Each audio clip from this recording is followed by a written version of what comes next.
Access granted.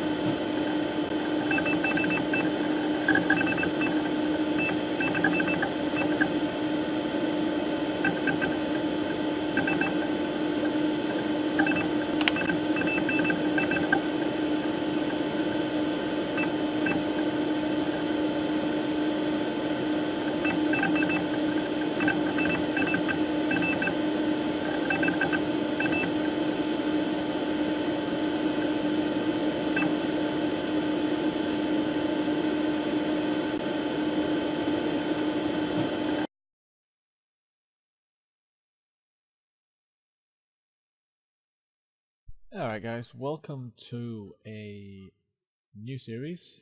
We're going to hopefully install Windows through the years. This is 3.1 hopefully all the way to Windows 10. The first thing to note is these will all be the 32-bit versions. Mostly because the x64 architecture requires a full reinstall once you hit Windows XP, so I don't really see the point in doing that, but I might do a 64-bit version later. So I'm just going to check the settings quickly. It's nothing major at this point. I'm going to use the ICH9. It's just easier. Turn off my AMD emulation. I'm going to add a 32 meg card. Most of this won't change for the foreseeable future. I'm going to add a network card, though it probably won't work. And everything else should be okay. Alright, here we go.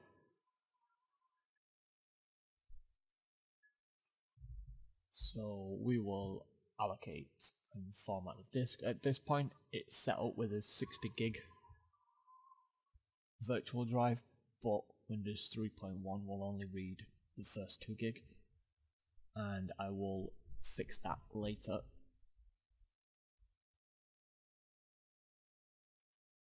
I'm going to change that because otherwise I get my at key confused.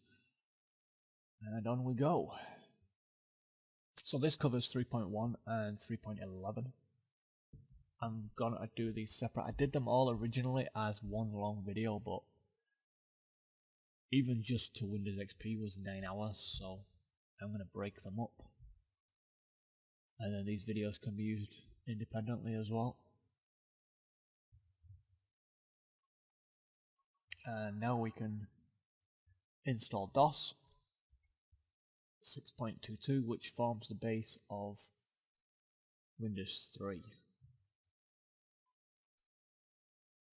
As you can see, just the basic DOS files, that's all that's on here right now. Only DOS is up and running. So now we can start installing Windows. I actually remember this operating system at high school. We're still running it in the downstairs computer labs.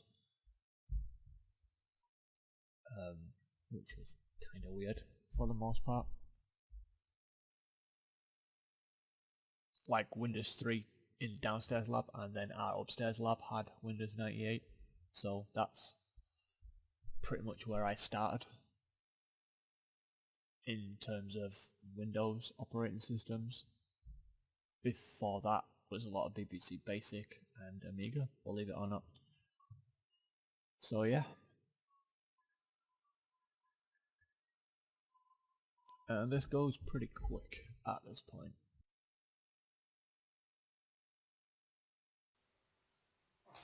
So with no printer, we can ignore that.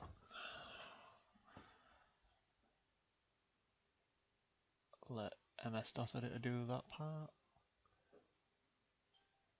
We can skip the tutorial, we all know our way around Windows, possibly. Maybe next time.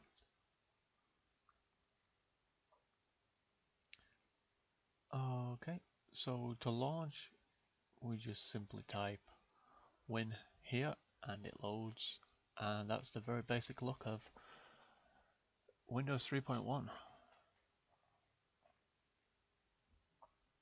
So I'm gonna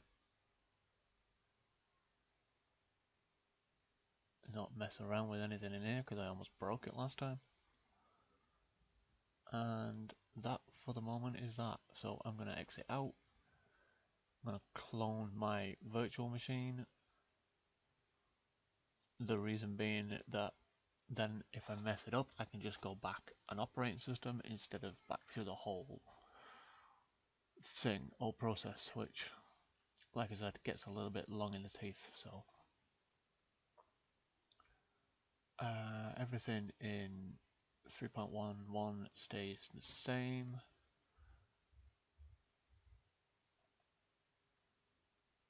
Just update this.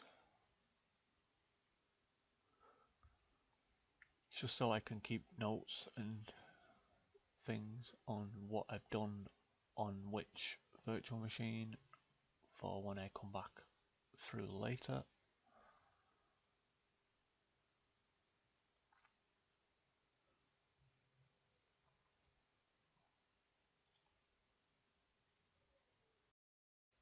So as I said, everything else should stay the same because we're just installing over the top.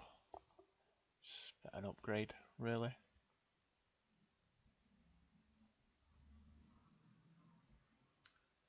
So we'll start the virtual machine, and it follows a lot of the same process.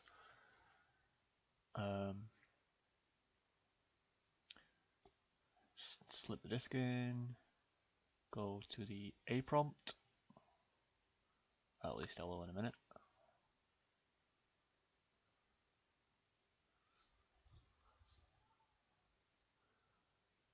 And then run setup.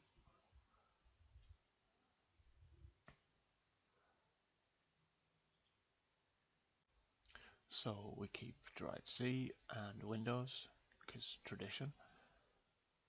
That's still all the same.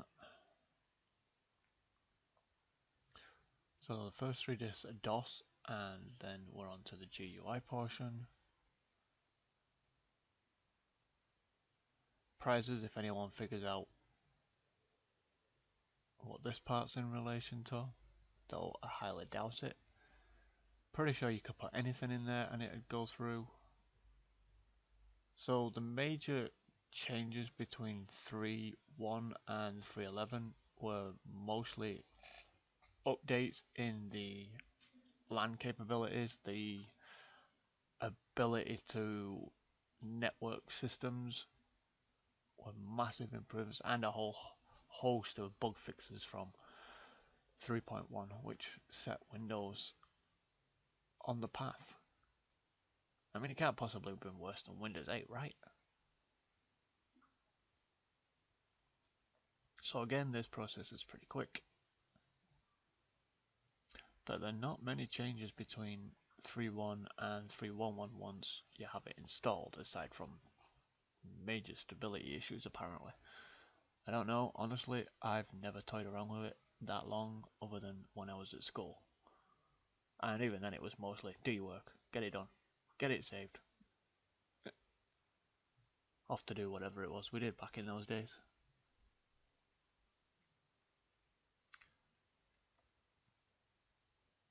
I mean, a lot of the file names and stuff I still recognize even now because they're similar.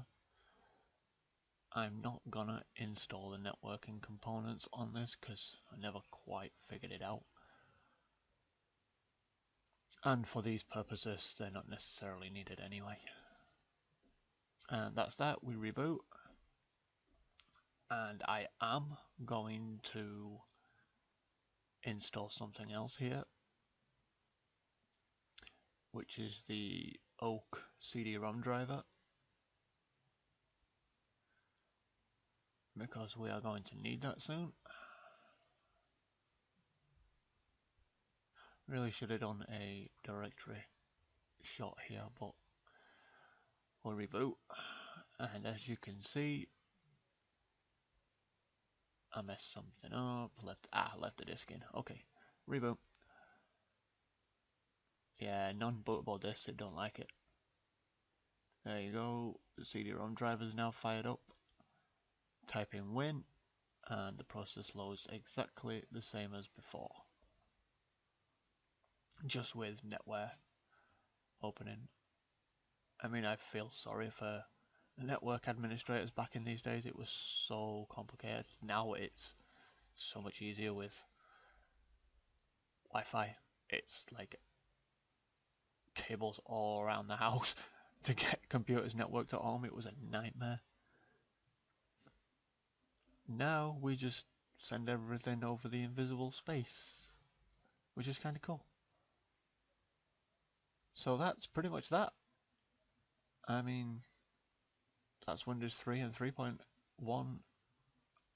So I'll see you for the next one, I guess.